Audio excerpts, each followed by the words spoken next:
Ito ay kwento tungkol sa mga paghihirap ng kanilang mga kababayan. Nakatakda itong gisingin ng mga Pilipino sa katotohanan ng negatibong epekto nila sa lipunan.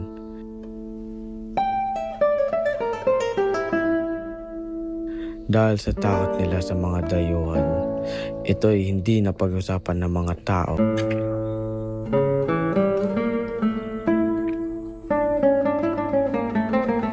Di ako papayang tratuhin lamang nila ang aking mga kababayan na parang bulaklak na nalaglag sa lupa. Imumulat nito ang mga mata ng Pilipinong naapiring dahil sa mga dayuhan. Ipinangal kong ipakilala sa inyong lahat si Crisostomo Ibarra.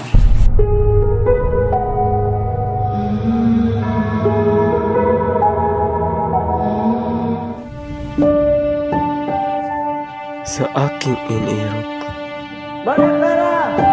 Baka naman sa daming babae na nakita mo, nakalimutan mo na ako. Patawarin mo ko't di ako nakabalik. Tuluyan ng nalunod sa pag-ibig. Pag-ibig na sa sarili na kabubulag. Huwag niyo akong itulad sa inyong mga Indio. Ang mga ama ng mga taong sukab ay pinarorosahan na ngayon pa lamang.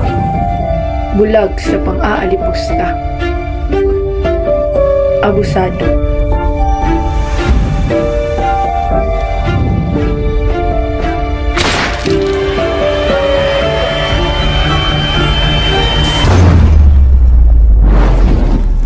Mga mamamatay tao!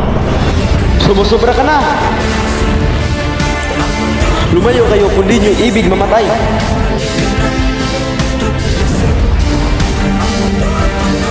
Vamos! Matanda ikaw! Kay Dugong Taksin, Ibarra Media. Pumasok ka na bago pa mahuli ka. Ilyas! Wag! Kamay na malay sa iyo. Mag-enjoy! Dapat ako matay. Habulin ang pagkati! Kaday na si Ibarra. Patay na ang Indyong iyon!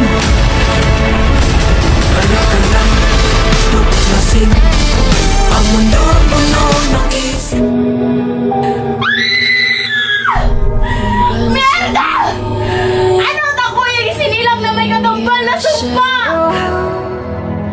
Basta't alam mo lang tamang ginagawa. Yano! Yano! Tanya si Chino!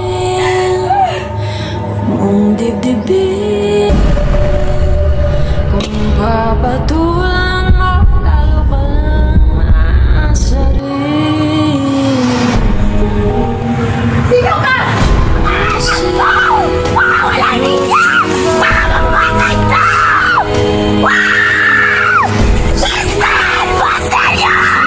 Wala niya!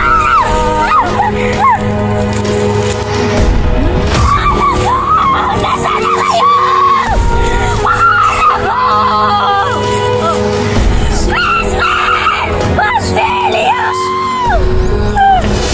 Aba! Ang daming tao! O kayong mga hampas lupa Indio! Por qué no respetas? Ako ba'y hindi ninyo nakikilala? Que vergüenza! Tuloy mo lang kung gusto mo.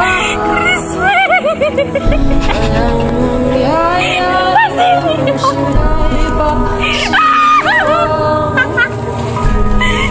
sila iba. Bueno, ako si Doña Victorina de Espadal. Nakikita niyo ba ang kolarere sa aking mukha?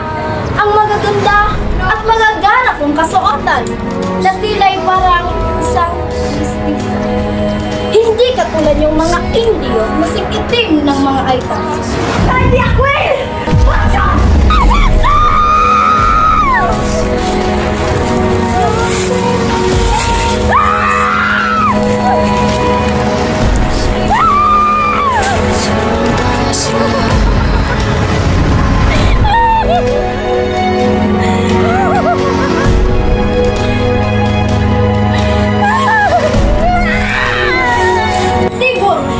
Halika na! Adios mga items!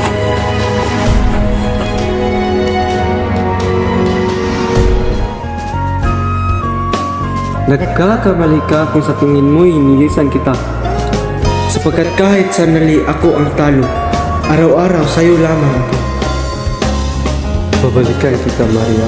Makapaghihintay ka ba muli? Kahit ilang 7 taon pang paulit-ulit, hihintayin kita, Crisostomo. Maria Clara, aking sinisinta. Ikaw ang pinakamarikit na dilag na aking nakita. Patawad sa paglisan ko sa iyo. Iniiro kita, ngunit kailangan kong lumayo. Madilim ang hinaharap. Hindi ko alam ang gagawin ko. Ngunit minsan lamang ako nagmahal at hindi ako maaangkin ninuman ng walang pag-ibig.